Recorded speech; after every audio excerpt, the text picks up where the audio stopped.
साथियों, कर्नल सोनाराम जी चौधरी एक महान शख्सियत से। उन्होंने जाट कुल में जन्म लिया। पावडा परिवार जो शुरू से बाड़मेर से गए, उसके बाद में जाकर के मौनगढ़ बस गए और उन्होंने विषम परिस्थितियों में मेहनत करते हुए सेना में कर्नल पद तक पहुंचना, उसके बाद में विशिष्ट सेवा मेडल से प्रधानमंत्री राष्ट्रपति द्वारा सम्मानित होना, देश के लिए और अपने समाज के लिए बहुत बड़े गर्व की बात है। उसके बाद में जब वो सेवानिवृत्त होकर के 1994 में आए तो फिर राजनीति में कूद पड़े। इतने सच्चे इंसान जिन्होंने वास्तव में राजनीति की बड़ी दबंगता से की, बड़ी सच्चाई से की, बड़ी ईमानदारी से की, वो पूरे भारतवर्ष में एक नेक, ईमानदार और सच्चे नेता के रूप में जाने जाते हैं। उनसे हमें सीख लेनी चाहिए।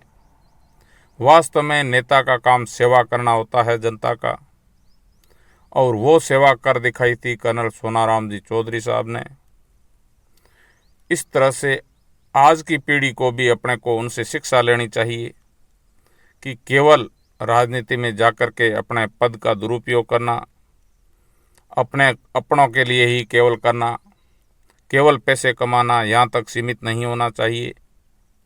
राजनीति में गरीब जनता की, किसानों की, मजदूरों की और पिछड़े वर्ग की और जो वास्तव में जिनको ज़रूरत है उनकी मदद करनी चाहिए, उनको आगे लाना चाहिए। वो काम कर दिखाया था कर्नल सोनाराम जी चौधरी साहब ने। अब वो हमारे बीच में नहीं रहे, इसलिए बड़े दुख की बात है। उनकी पूर्ति अब उनके परिवार को करने की कोशिश करनी चाहिए, अपने को करने की कोशिश करनी चाहिए, 36 कौम को करने की कोशिश करनी चाहिए कि हमारे समाज, सभी समाजों में ऐसे नेता पैदा हो जो हमारे देश के लिए, हमारे समाज के लिए और सभी 36 कौम के लिए कुछ कर गुजरने की दिल में तमन्ना रखते हो। केवल नेतागिरी सफ़ेद ड्रेस पहन करके, बड़ी बड़ी महंगी गाड़ियां लेकर के घूमने से या भाषण देने से नहीं होती है। ये सिद्ध कर दिखाया है कर्नल सोनाराम जी चौधरी ने। उनके 12 ही दिन किसी भी पार्टी के नेता ने ये नहीं सोचा कि ये नेता हमारे थे या ये नेता उस पार्टी के थे। तमाम बड़े बड़े नेताओं ने, हर प्रकार की पार्टी और हर प्रकार के जाति के नेता ने आके उनको सच्ची श्रद्धांजलि अर्पित की। इसलिए हम बड़े गौरवान्वित हैं कि हमारे एरिए में, हमारे समाज में इस तरह के नेक दिल इंसान और दबंग इंसान नेता हुए। हमें उनसे शिक्षा लेनी चाहिए।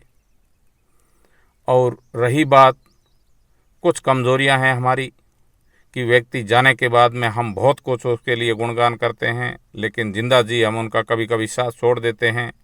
ये बड़ी विडंबना की बात है। हमने 1-2 बार ऐसा करके भी दिखाया। उनकी अंतिम इच्छा थी, वो भी हम लोग उनके लिए पूरी नहीं कर पाए, इसलिए बड़ा खेद प्रकट होता है। लेकिन चलो, अब वो हमें अलविदा कह गए और हमें उनके गुणों से शिक्षा लेनी चाहिए कि इस तरह के नेता बन के समाज और देश की सेवा करें तो देश तरक्की कर सकता है, देश आगे बढ़ सकता है। ये एक जाति की पैरवी नहीं की उन्होंने 36 कौम के लिए काम किया। इसलिए हर जाति का, हर पार्टी का व्यक्ति उनको सांत्वना देने के लिए तहे दिल से पहुंच रहा है। जय हिंद, जय भारत। मिस्टर कर्नल सोनाराम जी चौधरी पावडा साहब अमर रहे।